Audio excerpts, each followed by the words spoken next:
இந்த வீடியோவில் இவங்க ஆன்சர் பண்ணிகிட்ருக்க அந்த ஆன்சருக்கான கொஷின் கீழே டிஸ்கிரிப்ஷன் பாக்ஸில் நான் கொடுத்துருக்கேன். இவங்களுடைய ஜேர்னி பார்த்தீங்கன்னா 2025 ஜேர்னி. 2026 அகெயின் நம்ம ரீபார்ன் ஆக போகிறோம். ஃபஸ்ட்டு தேங்க்யூ யூனிவர்ஸ்க்கு வந்து நான் ரொம்ப ரொம்ப தேங்க் பண்ணிக்கிறேன்.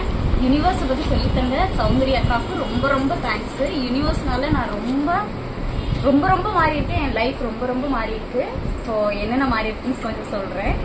ரீபார்ன், அதாவது ரீபார்ன்ங்கிற நான் முன்னாடி எப்படிலாம் இருந்தேன் அப்படிங்கிறத சொல்கிறேன். ஒரு விஷயத்த வந்து ஹேண்டில் பண்ணவே தெரியாது. எதுக்கு எடுத்தாலும் அழுக, கோவம், எரிச்சல், ஒருத்தங்க சொல்றத கூட காதில் வாங்கிக்க மாட்டேன். மலை தண்ணி வந்துடும், அழுதுருவேன். அதுல இருந்து மீளவே மாட்டேன், அப்படியே தான் இருப்பேன். இப்போ என்னன்னா, ஒரு விஷயம் எனக்கு நடக்குது அப்படின்னாலே ஃபர்ஸ்ட் அது ஏன் நடக்குது, அதுல எங்க மிஸ்டேக் நடந்திருக்கு அப்படிங்கிற ஒரு மைண்ட் செட்டுக்கு நான் வருவேன். அது எதனால நடந்துச்சு அப்படின்ட்டு பொறுமையா நிதானமா ஒரு முடிவு எடுப்பேன். எடுத்துட்டு சரி ஓகே இது நடந்திருக்கா பாத்துக்கலாம் விடு, இது வந்துட்டு இப்ப இப்படி இருக்கு, அதுக்கப்புறம் கடந்து போயிடும், ஃபாஸ்ட் ஆயிடும் அப்படின்னு சொல்லிட்டு அதுக்கப்புறம் ஒரு முடிவு வரும் அப்படின்ட்டு விட்டுருவேன். இதான் வந்து ரீபார்ன் ஆகி வந்திருக்கேன். கேட்டிருந்தீங்க. அந்த வேலை செய்யறதுக்கு வந்துட்டு சொல்லி கொடுத்தது வந்து சௌந்தர்யா அக்கா தான். ஏன்னா ஒரு சூழ்நிலையை வந்து நம்ம எப்படி ஹேண்டில் பண்ணணும், இந்த மைண்ட் செட்டு நம்ம எப்படி பண்ணணும் அப்படிங்கிறத இந்த கிளாஸ் மூலியமா நான் நிறையவே கத்துக்கிட்டேன். அப்ப இந்த ஒரு போன வருஷத்துக்கு முன்னாடி கேட்டிருந்தீங்கன்னா இதுக்கான பதில் எதுவுமே என்கிட்ட வந்திருக்காது, எல்லாமே நெகட்டிவ் மட்டும்தான் வந்திருக்கும். இப்போ நான் ரொம்ப பாசிட்டிவா இருக்கிறது காரணம் சௌந்தர்யா அக்கா தான். அப்புறம் வந்துட்டு எதுக்காக பாசிட்டிவ் மைண்ட் உங்களுக்கு வந்துச்சு? இப்போ நெகட்டிவ் மைண்ட் இருக்கும்போது என்ன மைனஸ் நடந்துச்சு, பாசிட்டிவ் மைண்ட் இருக்கும்போது என்ன பிளஸ் நடந்துச்சு?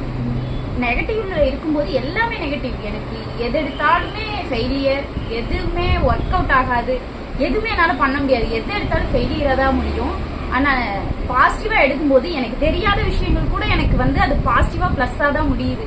ஒரு பிளவுஸே தைச்சனாலுமே அது தப்பாயிடுமோ அப்படின்னு நினைச்சுன்னா அது கண்டிப்பா தப்பாயிடுது. அதுவே வந்துட்டு இது ட்ரை பண்ணலாம், பரவாயில்ல, வந்தா ஓகே, இல்லைன்னா பரவாயில்ல, இன்னொன்னு கத்துக்கலாம் அப்படின்னு சொல்லிட்டு பண்ணுவேன். எப்போ ஒரு தொழில் நம்ம 1000 டைம் பண்ண தொழிலா இருந்தாலும் ஃபர்ஸ்ட் டைம் கை வைக்கும் போது ப்ரே பண்ணி நான் சரியா பண்ணணும். இப்பயும் நான் எத்தனை ஐப்ரோ எடுத்தாலும் சரி, ஒவ்வொரு ஐப்ரோவுக்கும் ப்ரே பண்ணி தான் ஐப்ரோ எடுப்பேன். ஸோ எத்தனை பிளவுஸை கை வச்சாலும், எத்தனை சுடிதாரை கை வச்சாலும் ப்ரே பண்ணிட்டு, யாருக்கு ப்ரே பண்ணணும், இந்த தொழிலை கொடுத்த கடவுளுக்கு கண்டிப்பா ப்ரே பண்ணிட்டு தேங்க்யூ சொல்லிட்டு நீ ஸ்டார்ட் பண்ணு, கண்டிப்பா நல்லபடியா அமையணும். கண்டிப்பா அப்படி இப்ப எல்லாமே வந்துட்டு சூப்பர் அப்படின்னு சொல்ற மாதிரிதான் என் ஒர்க் போயிட்டு இருக்கு. அப்புறம் வந்துட்டு பண்ண முடியும் அப்படின்னு கேட்டு எதனாலுமே இப்போதைக்கு என்னால பண்ண முடியும், என்னால முடியாதுன்னு சொல்லிட்டு நான் எதுவுமே சொல்ல மாட்டேன். ஒரு விஷயம் என்ன கத்து கொடுத்தாங்க அப்படின்னா நான் உடனே கத்துப்பேன், அதுக்கு நான் ரெடியா இருக்கேன். கண்டிப்பா. முன்னாடி வந்து எது வந்து இந்த விஷயங்கள்லாம் உன்னை பண்ணாம தடுத்ததுன்னா, எதுக்கு எடுத்தாலும் நெகட்டிவ் திங்ஸ், மத்தவங்க என்ன சொல்றாங்களோ அதை அப்படியே மைண்ட்ல ஏத்திக்கிட்டு இது உன்னால முடியாதோ, உன்னால பண்ண முடியாதோ அப்படின்னு நானே எனக்கு சொல்லிக்கிட்டு அதுல இருந்து விலகி நிப்பேன். ஒரு ஸ்டெப் முன்னாடி வைக்கலாம்னா இல்ல வேண்டாம் அப்படின்ட்டு பின்னாடி வந்துருவேன். அந்த மாதிரி மைண்ட் செட் மட்டும்தான் என்னால வந்துட்டு பின்னாடி இருந்தது காரணம். இப்ப எல்லாம் வந்து இப்ப பாக்கியா வந்து க்ரோ ஆயிருக்காங்கன்னா ஆல்ரெடி ஓரளவுக்கு பினான்சியல் பேக்ரவுண்ட் இருக்கு, அதுல இருந்து ஓரளவுக்கு தாக்கு பிடிச்சு கொண்டு வந்துட்டா. ஜீரோல இருந்து எப்படி அபி ஸ்டார்ட் பண்ணாங்க? ஜீரோ தானே அபி ஸ்டார்ட் பண்ணாங்க. அந்த மைண்ட் செட் வந்து எப்படி பண்ணணும் அப்படிங்கறத நான் இந்த கிளாஸ்ல கத்துக்கிட்டேன். இந்த ஜீரோல இருந்து நான் இப்போ எவ்வளவு இம்ப்ரூவ் ஆயிருக்குன்னா ரொம்ப அதிகமான இம்ப்ரூவ்மெண்ட் வந்து நான் பார்த்திருக்கேன். கண்டிப்பாலுமே என்னோட ஹிஸ்டரி எல்லாமே, எனக்கு டைரி எழுதுற பழக்கம்லாம் கிடையாது. அக்கா தான் ஒரு நாள் சொன்னாங்க, இந்த மாதிரி உன்னோட சின்ன வயசுல இருந்து எழுதுவேன் அப்படின்னு சொன்னாங்க. நைட்டு விடிய உட்காந்து பக்கமா எழுதிட்டு வந்துட்டு ஃபர்ஸ்ட் ஒரே நாள்ல கம்ப்ளீட் பண்ண பர்சன் நீ தான் இல்லையா? ஏன்னா வந்து எல்லாரையும் நான் எழுத சொல்லி ஒரு வாரம் கழிச்சு எழுதியிருக்காங்க, 2 days எழுதியிருக்காங்க, என்ன 2-3 weeks தான் எழுதியிருக்காங்க. பஸ்ட் ஒரே நாள்ல ஒரு நைட்ல எழுதிட்டு வந்தது நீ மட்டும் தான் இல்லையா? அது தப்போ சரியா என் லைஃப்ல நடந்த எல்லாத்தையுமே ஒரே நாள்லயே ரீகால் பண்ணி அதுல எங்கெங்க மிஸ்டேக் இருக்கு, எங்கெங்க நான் தப்பு பண்ணிருக்கேன், என்னென்ன டெலீட் பண்ணும், என்னென்ன அக்செப்ட் பண்ணுங்கிற எல்லாத்தையுமே வந்து ஒரு நாள்ல நான் வந்து ரீகால் பண்ணிட்டேன். அதுல இருந்துதான் இப்ப நான் கொஞ்சம் தேறி வந்திருக்கேன். கண்டிப்பா இந்த மைண்ட் செட்னால எனக்கு நிறைய கான்பிடென்ட் வந்திருக்கு. இதுக்கு காரணம் நீங்க தான். இந்த கிளாஸ்னாலையும் உங்களாலையும் தான் வந்துட்டு இந்த மைண்ட் செட்டுக்கு நான் வந்து வர்த்தா இருக்கேன். சொல்லா இப்படி இருந்ததுக்கு யார் காரணம்னா அதுக்கு நான் தான் காரணம்னு சொல்லுவேன். நெகட்டிவ் திங்ஸ் நிறைய வந்திருக்கு. அது யார் என்ன சொல்லியிருந்தாலும் நான் காதுல வாங்கிக்க கூடாது. ஆனா வந்துட்டு அது எல்லாத்தையும் நான் உள்ள போட்டுக்கிட்டு எனக்கு நான் தான் சொல்லியிருந்துருக்கணும் உன்னால முடியும்னு சொல்லிட்டு. ஆனா நான் அதை அப்ப பண்ணல. இப்ப பண்ணிட்டு இருக்கேன். எல்லாமே ஓகே தான், பெஸ்டா தான் போயிட்டு இருக்கு. ஆனா பாசிட்டிவ் மைண்ட் செட் வந்து நிறைய பாசிட்டிவ் வைப் உங்களுக்கு கொடுத்துருக்கு இல்லையா? கண்டிப்பா.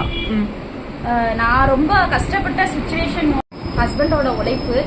அவர் ரொம்ப கஷ்டப்படுறத பார்த்துட்டு அவருக்கு வந்து நான் எதுவும் ஹெல்ப் பண்ண முடியல, என்னால பினான்சியலா எதுவும் ஹெல்ப் பண்ண முடியல அப்படிங்கிறது எனக்கு ரொம்ப கஷ்டமான சூழ்நிலையா இருந்தது. அந்த இதுலயுமே வந்து அவர் என்ன நல்லா தான் பாத்துக்கிட்டாரு. ஆனா அவருக்காக நான் ஏதாவது செய்யணுங்கிறதுக்காக, நான் பினான்சியல் ரீதியா ஏதாவது இது பண்ணுங்கிறதுக்காக நானும் ஒரு ஒர்க் பண்ணணும் அப்படின்னு நினைச்சேன். அதுக்காக தான் பார்லர் வந்தேன். ஆனா வந்துட்டு நான் அங்க என்னோட டேர்னிங் பாயிண்டா இருக்கும்னு நான் நினைக்கவே இல்லை. இப்போ வந்துட்டு நானும் அவருக்கு ஹெல்ப் பண்றேன். என்னோட உழைப்பு வந்து நான் அவருக்கு கொடுத்துட்டு இருக்கேன். அவரை யார் யார் பேசினாங்களோ எல்லாம் வாய் மூடி நின்றுட்டு இருக்கேன். Super, all the best. கோவம் வந்துச்சுன்னா கடுப்பா இருக்கும்.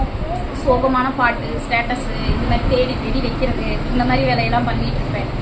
இப்போ என்ன ஆகுதுன்னா அமைதியா இருப்பேன். அமைதியா பொறுமையா அவ ஏதாவது ஒரு லைட்டான சாங் கேட்டுட்டு, இல்லைன்னா யூனிவர்ஸ் பத்தின ஏதாவது மெசேஜ் ஏதோ ஒண்ணு யூடியூப்ல தேடி பார்ப்பேன். இல்லையா யூனிவர்ஸ் கிட்ட எப்படி கான்டாக்ட் பண்றீங்க நீங்க? அதான் மைண்ட் செட்டுங்கிறது தான் வந்துட்டு அந்த யூனிவர்ஸா நான் நினைக்கிறேன். அந்த மைண்ட் செட்டை வந்துட்டு நம்ம கரெக்டா வச்சுட்டாலே அந்த யூனிவர்ஸ் கூட நம்ம பேசுற மாதிரி அப்படிங்கிற ஒரு தாட்ல இருக்கு.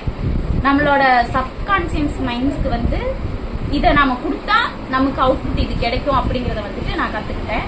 அது மூலியமா நான் ப்ரே பண்ணிட்டு இருக்கேன். ஒரு விஷயம் வந்து நமக்கு நடக்கல அப்படின்னா ஓகே, இது வந்து எனக்கானது இல்லை அப்படிங்கறத வந்து நான் அக்செப்ட் பண்ணிக்க ஆரம்பிச்சிட்டேன். இதோட பெட்டரா வந்துட்டு எனக்கு ஒண்ணு கிடைக்கும் அப்படிங்கறத வந்து நான் அக்செப்ட் பண்ண ஆரம்பிச்சதுல இருந்து எனக்கு வந்துட்டு ஒரு நெகட்டிவ்ங்கிறது நடக்கிறது இல்லை. Very good. கரெக்டா பெட்டுக்கு நேரா மேல ஒட்டி வச்சிருக்கேன். டெய்லி தூங்கும் போது எந்திரிக்கும் போது பாக்குறதுக்காக வச்சிருக்கேன். அதுல ஆல்மோஸ்ட் இப்போ வந்துட்டு நான் வீடு ஒட்டி வச்சிருந்தேன், அதுவும் நடந்துட்டு இருக்கு.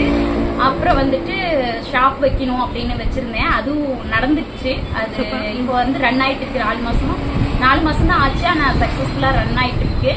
அப்புறம் வந்துட்டு பைக் வேணும்னு வச்சிருந்தேன். அந்த விசன் போர்ட்ல கம்ப்ளீட்டா எல்லாமே சக்சஸ் ஆயிடுச்சு. ஃபேமிலியோட வெளியே போகணும், ஃப்ரெண்ட்ஸோட போகணும், எல்லாமே வந்துட்டு ஃபர்ஸ்ட் விசன் போர்ட்ல ஆயிடுச்சு. இப்போ வந்து பெண்டிங் அந்த வீடும் செயின் மட்டும்தான். வீடு ப்ராசஸிங் ஆயிட்டு இருக்கு. ஃபுல்லா முடிச்சுட்டு நான் உங்ககிட்ட ஒரு நாள் சொல்றேன். கண்டிப்பா, ஆல் தி பெஸ்ட். ஏன்னா என்கிட்ட வந்த ஸ்டூடெண்ட்ஸ்லயே நான் குதின்னு சொன்னா குதிக்கிற ஒரே பர்சன் நீ தான். நீ வந்து 0ல இருந்து இவ்வளவு அச்சீவ்மெண்ட் கொடுத்துருக்க அப்படின்னா எப்பயுமே என்கிட்ட வந்த எல்லா ஸ்டூடெண்ட்ஸ்லயும் யாரு ஃபர்ஸ்ட் வருவா? ஏன்னா குதின்னு சொன்னா குதிக்கிற பர்சன் நீ தான். அதனால என்ன பண்ணுவேன், அடுத்த செகண்ட் எல்லாரும் வாங்குற இன்கம் விட அதிகமா இன்கம் வாங்கினது நீ தான், அதிகமா விஷயத்தை கொடுத்தது நீ தான் அப்படின்னா, ஏன்னா சொன்ன அடுத்த செகண்ட் நீ பண்ணிடுவாது. கரெக்டா? Okay, very good. அதிகமா இருக்கு, எதுவுமே முடியாதுன்னு இல்லை, எல்லாமே முடியும். என்ன கொஞ்சம் டிலே ஆகும் அப்படிங்கறத வந்துட்டு நான் இது பண்ணிட்டேன். அப்புறம் வந்து கஸ்டமரை அட்ராக்ட் பண்ண ஆரம்பிச்சிருக்கேன். எப்படி அட்ராக்ட் பண்ண கத்துக்கிட்டீங்க? தெரியல, எனக்கே தெரியல. எப்ப பார்த்தாலும் ஒரு புன்னகையிலேயே இருக்கியே அப்படின்னு சொல்லிட்டு ஒரு கஸ்டமர் வந்துட்டு சொன்னாங்க. ஒருத்தர்கிட்ட பேசுறதுக்கே தயங்குவேன். போன வீடியோல சொல்லியிருந்தேன் எனக்கு பேசுறதுக்கே வராது அப்படின்னு சொல்லிட்டு. இப்பெல்லாம் அவங்க வந்தா நான் பாட்டு கடற்கன்னு பேசுறேன். அனுப்பிச்சு விட்டுட்டு தான் யோசிப்பேன், எப்படிடா நான் பேசுறேன், இப்படிதான் பேசுறேனே அப்படின்ட்டு நானே என்னை பத்தி யோசிப்பேன். அந்த மாதிரி கஸ்டமர் வந்தா சிரிக்கணும், அவங்க கிட்ட ஒரு நம்ம ஸ்மைல மட்டும் கொடுக்கணும்ன்றத எங்க கத்துக்கிட்டேன்? சௌந்தர்யா அக்கா சொல்லி கொடுத்தாங்க. ஒரு கஸ்டமரை எப்படி ஹேண்டில் பண்ணணும், அவங்க கிட்ட எப்படி பேசணுங்கிறது எல்லாமே வந்துட்டு இந்த கிளாஸ் மூலியமா நான் கத்துக்கிட்டேன்.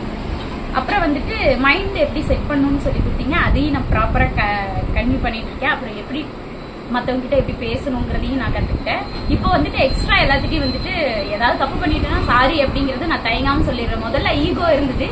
இப்போ என் பையனையுமே நான் திட்டினாலும் அடிச்சினாலும் அந்த நிமிஷம் கோவமா இருந்துட்டு எங்க கத்துக்கிட்டேன், ஸ்கூலுக்கு போகும்போது சாரி பா அப்படின்னு சொல்லிட்டு வந்துருவேன். அவனும் அதுல இருந்து ரிலீஃப் ஆயிட்டு அவனும் என்ஜாய் பண்ண ஆரம்பிச்சிடுறான். இப்போ எதை எங்க கத்துக்கிட்டேன், மனசு ஹர்ட் ஆச்சுன்னா அடுத்து சாரி கேட்கணும், சாரி சொல்லணும் அப்படிங்கறதை நான் இங்கதான் கத்துக்கிட்டேன்.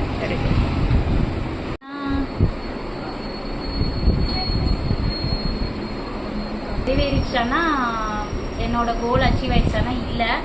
ஆனா வந்துட்டு இப்போதைக்கு வந்து என் கணவருக்காக நான் இந்த ஒர்க் பண்ணிட்டு இருக்கேன். என்னோட ஆசை என்னன்னா ஒரு டான்ஸ் கத்துக்கணும், அப்புறம் வந்துட்டு ஒரு பியூட்டிஷியன் ஆகணும் அப்படிங்கிறது என்னோட ஆசை. அப்புறம் வந்து ஒரு ஜுவல் ஷாப், அதாவது மல்டி ஷாப்பா வைக்கணும் அப்படிங்கிறது என்னோட ஆசை. அதுல ஃபர்ஸ்ட் படியா நான் வந்துட்டு ஒரு ட்ரெஸ் ஷாப்பும் ஒரு டைலரிங் ஷாப்பும் ரெண்டையும் சேர்த்து வச்சிருக்கேன். இனி ஃபியூச்சர்ல வந்துட்டு இந்த ஐடியா இருக்கு. இது கண்டிப்பா வந்துட்டு அவரோட தேவையை முடிச்சிட்டு நான் என்னோட தேவையை பார்க்கலாம். கண்டிப்பா அது எல்லாமே கண்டிப்பா நடக்கிறதுக்கு என்னோட விசஸ். கண்டிப்பா ஆல் தி பெஸ்ட். தேங்க்யூக்கா. இந்த பயோமேஜிக் பியூட்டி பார்லர்ல கால் எடுத்து வச்சங்காட்டி இந்த தெளிவு வந்திருக்கு. Thank you universe. அப்புறம் அந்த மைண்ட் செட் பண்றதுனாலே கண்டிப்பா வந்துச்சு. ஒரு கொஸ்டின் கேட்கணும், உங்களுடைய ஷாப் நேம் என்னங்க? என்னோட shop name universe golden girls collection, housing வீட்ல இருக்கு. எல்லாருமே வந்துட்டு அவங்க குலதெய்வ பேரு அப்புறம் கடவுள் பேர் தானே வைப்பாங்க. நீங்க ஏன் யூனிவர்ஸ் பேர் வச்சிருக்கீங்க? யூனிவர்ஸ்க்கு தேங்க்ஸ் சொல்ற விதமா டெய்லி யூனிவர்ஸ் கிட்ட ப்ரே பண்றதுக்காக நான் அந்த யூனிவர்ஸ்ங்கிற பேரையே நான் கடைக்கு வச்சுட்டேன். Very good very good. நான் எமோஷனா டவுனா இருந்தேன்னா சப்கான்சியஸ் மைண்ட்ஸ்க்கு என்ன சொல்லுவேன்னா, நெகட்டிவை டெலீட் பண்ணிடு, நமக்கு எல்லாமே பாசிட்டிவா தான் நடக்கும் அப்படிங்கறத வந்துட்டு நான் சொல்லிட்டே இருப்பேன். அதனால வந்துட்டு எதுவுமே வந்து அதான் அவ்வளோக்கா அஃபெக்ட் ஆகுறது இல்லை. எதுனால தட்டி விட்டுட்டு போயிடுறேன்.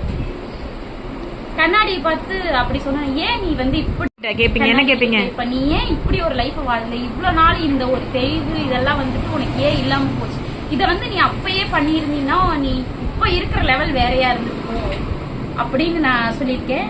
ஆனா ஃபியூச்சர்ல நான் வந்துட்டு நிறைய பேரை நீ மாத்து, கண்டிப்பா எல்லாத்துக்கும் ஹெல்ப் பண்ணு, மத்தவங்களுக்கும் வந்து உன்ன மாதிரி எப்படி மேல வரணுங்கிறத நீ சொல்லு அப்படிங்கறத. இப்ப நீங்க அதை பண்ணிட்டு இருக்கீங்கன்னு கேள்விப்பட்டனே, அப்படியா? யார் யாருக்கு பண்ணி கொடுத்துட்டு இருக்கீங்க? உங்களுக்கு சொல்லியிருக்கேன். மெயினா என் ஃப்ரெண்டு மாறி இருக்கா, அவளை சுத்தி இருக்கிறவங்களையும் மாத்திட்டு இருக்கா. மெயின் ஹஸ்பண்ட சொல்லியிருக்கேன். அவர் என்னோட இப்ப அதிக கான்பிடன்ட் லெவல்ல இருக்கிறாரு. ஏன்னா ஃபர்ஸ்ட் அப்ஜெக்ஷன் ஹேண்டில் பண்ணதே ஹஸ்பண்ட் தானே. ஏன்னா வந்து சாமி யூனிவர்ஸா அவன் சாமி கும்பிட்றதுக்கு இது பண்ணிட்டு இருக்கான். யூனிவர்ஸ் எங்க சப்போர்ட் பண்ணணும்னு சொன்ன ஹஸ்பண்டும் மாறிட்டாரு இல்லையா? அவரு சொல்றாரு சாமி எல்லாம் ஒண்ணு இல்லைங்க, மைண்ட் செட் தான் காரணம். எந்த சாமியா இருந்தா தானே என்ன, மனசுதான் காரணம். சாமி எங்க போய் கும்பிடணும்? கோவில்லையா? அவரே கோயிலுக்கு போயிட்டு வந்திருக்காரு. எல்லா சாமியும் ஒண்ணுன்னு புரிஞ்சுட்டா? அப்படியா? ஒண்ணுதான், கடவுள்ங்கிறது ஒருத்தர் தான், அது நம்ம மனசு ஆற நினைக்கிறது தான் இருக்குங்கிறத அவருமே தெளிவா இப்ப புரிஞ்சுட்டாரு. இப்ப கூப்பிட்டு கேட்டாலும் அவரு சொல்லுவாரு, சாமிலாம் ஒண்ணும் இல்லக்கா, நம்ம மனசுதான் அப்படின்னு சொல்லுவாரு. என் கணவரோட முன்னேற்ற வளர்ச்சி, அவரு வந்துட்டு ஒரு பெரிய லெவல்ல வரணும். அவரை யாரெல்லாம் வந்துட்டு டவுனா பேசினாங்களோ, தேவையில்லாம பேசினாங்களோ, அவங்க முன்னாடி அவரை உயர்த்தி காட்டணும். அப்புறம் என் குழந்தைங்களை ஒரு நல்ல ஸ்டேஜுக்கு கொண்டு போகணும். அவ்வளவுதான் என்னோட ஆசை. அப்புறம் ஒரு வேலையை செஞ்சுட்டு இருக்கும்போது நான் டயர்ட் ஆனேன்னா, இப்ப நீ டயர்டாகி உட்காந்துட்டீங்கன்னா நாளைக்கு வந்துட்டு உன் கோலை அச்சீவ் பண்றதுக்கு டிலே ஆகும். சோ நீ இப்போ ஓட ஆரம்பிச்சீங்கன்னா உன் கோலை நீ சீக்கிரம் அச்சீவ் பண்ணிடலாம் அப்படிங்கறதுக்கு வந்து எனக்குள்ளாரே சொல்லிட்டு, வேண்டாம் ரீஃப்ரெஷ் ஆயிக்கோ அப்படின்னு சொல்லிட்டு ஒரு டீயோ காஃபியோ குடிச்சிட்டு நான் அதுல இருந்து மூவ் ஆன் பண்ணி போயிடுவேன். என் ஹஸ்பண்டோட ஆசைக்காக தான் நான் வாழணும்னு நினைக்கிறேன். எனக்குன்னு ஒரு ஆசை இருக்கு. நான் படிச்ச ஸ்கூல்ல வந்துட்டு சேலம் போய் என் ஃப்ரெண்ட்ஸுங்க எல்லாம் பார்த்துட்டு ஒரு நாள் அந்த ஊர்ல இருக்குமா, அந்த ஊர் எனக்கு ரொம்ப ரொம்ப பிடிச்ச ஊரு, அந்த ஊர்ல வந்து ஒரு நாள் இருக்கணும் அப்படிங்கிறது என்னோட ஆசை. ரொம்ப கம்மியா தான் கொடுத்துட்டு இருக்கேன். என் ஒர்க் பண்றங்காட்டிக்கு நான் டயர்ட் ஆகுறங்காட்டிக்கு வந்து தூங்கிடுவே காலையில. ஆனா உங்ககிட்ட பேபிஸ்ன்னு பார்த்தா ரெண்டு, உங்க பேபிஸோட ஏஜ் என்ன? ஒரு பையனுக்கு 8 வயசு, ஒருத்தனுக்கு வந்து 11 மந்த். 11 மந்த் பேபிக்கு எப்படி அவ்வளோ கேர் பண்ண முடியும் சொல்லுங்க? இத்தனை ஒர்க் பண்ணிட்டு இருக்கேன் காலையில. இருந்தாலும் அவங்க கூட இன்னும் டைம் ஸ்பெண்ட் முடியலையே அப்படின்னு சொல்லிட்டு ஒரு வருத்தம் இருக்கு. ஆனா வந்துட்டு அதை நான் மேனேஜ் பண்ணும் அப்படின்னு நினைச்சிட்டே இருக்கேன். கண்டிப்பா இனிமே அதை வந்து ஃபாலோ பண்ணிக்கிறேன். வந்துட்டு அவங்களுக்கு வந்து அவங்கவுங்க நீடு என்ன இருக்கோ அதை வந்துட்டு நான் பண்ணி கொடுத்துட்டு தான் வந்து நான் இதை பண்ணிட்டு இருக்கேன். இந்த ஒர்க்கை நான் பண்ணிட்டு இருக்கேன். ஹஸ்பண்டுக்கா இருந்தாலும் சரி, அம்மாவுக்கா இருந்தாலும் சரி, அவங்களுக்கான நீடை நான் பண்ணி கொடுத்துட்டு நான் என்னோட ஒர்க்கை பண்ணிட்டு இருக்கேன். வந்து நான் ஒரு ஃபாலோ பண்ணாத விஷயமா நான் இன்ன வரைக்கும் ஃபீல் பண்ணிட்டு இருக்கேன். இந்த ஒர்க் பண்றதுனால என்னால வீடை வந்து கிளீன் பண்ண முடியல, குழந்தைங்களை பாத்துக்க முடியல, அவங்களுக்கு சமைச்சு தர முடியல. அதுக்கு தான் நீ டே ஷெட்யூல் போட்டிருப்பீலடா. அந்த ஷெட்யூல தான் வந்துட்டு நான் இந்த டைம் ஃபாலோ பண்ணல. இன்னையில இருந்து கண்டிப்பா நான் ஃபாலோ பண்ணணும் அப்படின்னு நினைச்சிட்டு. எப்ப இருந்து ஃபாலோ பண்ணலாம் இருக்கீங்க? 2026ல ஃபாலோ பண்ணிடுவீங்களா? கண்டிப்பா நான் பண்ணிட்டு இருக்கேன். அவங்களுக்கு வந்துட்டு நான் டைம் ஒதுக்கணும்னு நான் நினைக்கிறேன். ஏன்னா நான் அவங்களுக்கான அகைன் இப்போ வந்துட்டு ஒரு 1 இயரோட ரிசல்ட் அப்படின்ற விஷயம் உங்ககிட்ட கிடைச்சிருக்கு. அடுத்து 1 இயருக்கான ரிசல்ட் கொடுக்கறதுக்கு நம்ம 2026ல அகைன் ஒரு ரீபார்ன் ஆக போறோம். அப்பையிலேருந்து நீங்க ட்ரை பண்ணுங்க. ஓகேவா? எனக்கு வந்து விஷன் போர்டு ரெடி பண்ணிட்டு எனக்கு காமிங்க. ஓகே. என்னோட வந்துட்டு ரோல் மாடலா வந்துட்டு சௌந்தர்யா அக்காவை தான் நான் சொல்லுவேன். அவங்கள மாதிரி ஒர்க் பண்ணி ஒரு ஸ்ட்ராங்கான உமனா குழந்தைங்களையும் மேனேஜ் பண்ணிட்டு ஃபேமிலியும் மேனேஜ் பண்ணிட்டு ஒரு ஸ்ட்ராங்கான உமனா வந்து நான் இருக்கணும்னு ஆசைப்படுறேன். அப்புறம் வந்துட்டு இன்ஸ்டால வந்துட்டு நிறைய பேர் மாடல்லாம் வந்துட்டு போடுவாங்க, இந்த மாதிரி ஸ்டிச் பண்ணிருக்கேன் அப்படின்னு சொல்லிட்டு. அந்த மாதிரி ஒரு மாடலா வந்துட்டு ஆகணும்னு நான் விருப்பப்படுறேன். வீடியோல நான் சொல்லியிருப்பேன் என் கையில காசு இருக்கணும் அப்படின்னு சொல்லிட்டு நான் எழுதியிருப்பேன். என்னோட ஆசையா எழுதியிருப்பேன். என் பர்ஸ்ல அமௌண்ட் இல்லை, என் கையில அமௌண்ட் இல்லைங்கிறது ஒரு ஃபீலிங்ஸா எழுதியிருப்பேன். இப்போ இருந்துட்டு என் ஹஸ்பண்டுக்கா இருக்கட்டும், அம்மாக்கா இருக்கட்டும், குழந்தைங்களுக்கா இருக்கட்டும், ஃப்ரெண்டுக்கா இருக்கட்டும், எல்லாத்துக்கும் என்கிட்ட இருந்து தான் பணம் போயிட்டு இருக்கு. எல்லாத்துக்கும் நான் இப்ப ஹெல்ப் பண்ணிட்டு இருக்கேன். கண்டிப்பா சூப்பர். அதனால நிறைய விஷயங்களையும் நிறைய அனுபவங்களையும் நான் கத்துருக்கேன். இது ரொம்ப ரொம்ப ஹெல்ப்ஃபுல்லான கிளாஸ். எல்லாத்துக்குமே வந்துட்டு தேவைப்படக்கூடிய ஒரு கிளாஸ். எல்லாத்தோட லைஃப் மாறணும், ஒரு டேர்னிங் பாயிண்ட் வரணும் அப்படின்னா இந்த கிளாஸ்ல ஜாயின் பண்ணா உங்களுக்கு பெட்டரா இருக்கும். எல்லாத்து லைஃபும் மாறும் அப்படிங்கறத வந்துட்டு கத்துக்கலாம். அந்த மைண்ட் செட் எப்படி பண்ணுங்கிறதையும் இது மூலியமா நம்ம கத்துக்கலாம். இப்போ உங்க ஃப்ரெண்ட்ஸ்க்கும் சப்போர்ட் பண்ணி கொடுத்துட்டு இருக்கீங்க இல்லையா? இப்போ உங்க ஃப்ரெண்டோட இப்போ உங்க லைஃப் எவ்வளோ சேஞ்ச் ஆயிடுச்சு அப்படின்றத இன்ஃபார்ம் பண்ணிட்டீங்க. நீங்க எங்கிட்ட இருந்து கத்துட்டீங்க, அதை உங்க ஃப்ரெண்ட்ஸுக்கு கற்றுக் கொடுக்கணும். நாம மட்டும் முன்னேறினா பத்தாது, நம்ம சுத்தி இருக்கவங்களும் முன்னேறணும் அப்படின்ற விஷயத்த உங்களுக்கு எந்த ஒரு ப்ராஃபிட் இல்லாம சொல்லிக் கொடுக்கணும் எப்படி தோணுச்சு? அவங்க நல்லா இருந்தாங்கன்னா நாம நல்லா இருப்போம். அதனால கண்டிப்பா இல்லையா? சரி, okay, done. All the best. எத்தனை மணிக்கு காலையில எந்திரிக்கீங்க, எந்த மாதிரி பண்றீங்க, உங்க டைம் ஷெட்யூல் என்ன? 6 மணிக்கு தான் எந்திரிக்கிறேன். ஏன்னா பேபி இருக்கிறங்காட்டிக்கு அவன் ஃபீட் பண்றான். அதனால நைட்டு கொஞ்சம் டிஸ்டர்ப் ஆகுது. எந்திரிச்சு அவனை பார்த்துட்டு கேர் பண்ணிட்டு அவனை தூங்க வச்சுட்டு தூங்குறதுனால நைட் லேட் ஆகுறங்காட்டிக்கு நான் 6 மணிக்கு தான் எந்திரிக்கிறேன். ஆனா எந்திரிச்சோன்னே அந்த பிரபஞ்சத்துக்கு யூனிவர்ஸ்க்கு நன்றி அப்படின்னு சொல்லிட்டு I am sorry, please forgive me, thank you, I love you, இந்த வார்த்தையை மட்டும் நான் எப்பெல்லாம் டவுனா இருக்கணும் இந்த 4 வார்த்தையை நான் சொல்லிக்கிட்டே இருக்கேன். இந்த வார்த்தை சொன்னா அடுத்த நிமிஷம் ரீஃப்ரெஷ் ஆகிடுவேன், கிளம்பி அடுத்தடுத்த வேலைகளை பார்த்துட்டே இருக்கேன். ஆனா 4 மணிக்கு பேய் மாதிரி எல்லாம் உட்காந்து ப்ரே பண்ணிட்டு இருக்கீன்னு சொல்றாங்களே உங்க வீட்டுக்கு? அதுவும் பண்ணிட்டு தான் இருந்தேன். இப்போ வந்துட்டு பேபி பிறந்ததுனால அதை வந்து கன்டினியூ பண்ண முடியல. இனி அடுத்து அதை வந்து டைம் மேனேஜ்மெண்ட்ல கரெக்ட் பண்ணிடுவேன். சூப்பர். ஹால் இந்த கிளப் பார்த்தீங்கன்னா முழுக்க பெண்களுக்காக மட்டுமே உருவாக்கப்பட்டிருக்கும். இந்த கிளப்பில் உங்களுக்கு என்ன கிடைக்கும் அப்படின்னு பார்த்தீங்கன்னா, பெண்கள் எப்படி நம்மளுடைய ஃபேமிலியை கேரி ஆன் பண்ணிவிட்டு நம்ம லைஃப்பில் நெக்ஸ்ட் லெவலுக்கு மூவ் ஆன் பண்ணுறது அப்படின்ற முழு கைடன்ஸுமே சப்போர்ட் பண்ணி கொடுப்போம். முழுக்க உங்க கூட இருந்து நான் வந்து ட்ரெயின் பண்ண ஆரம்பிப்பேன். இந்த கிளப்பில் நீங்கள் ஜாயின் பண்ணுறதுக்கு ஒன்று பண்ணால் போதும். நீங்கள் எனக்கு கால் பண்ணி இதை பற்றின டீட்டெயில்ஸை நீங்கள் கால் பண்ணி கேட்டுக்கோங்க. நான் இதில் நம்பர் கொடுத்துருக்கேன். தேங்க்யூ.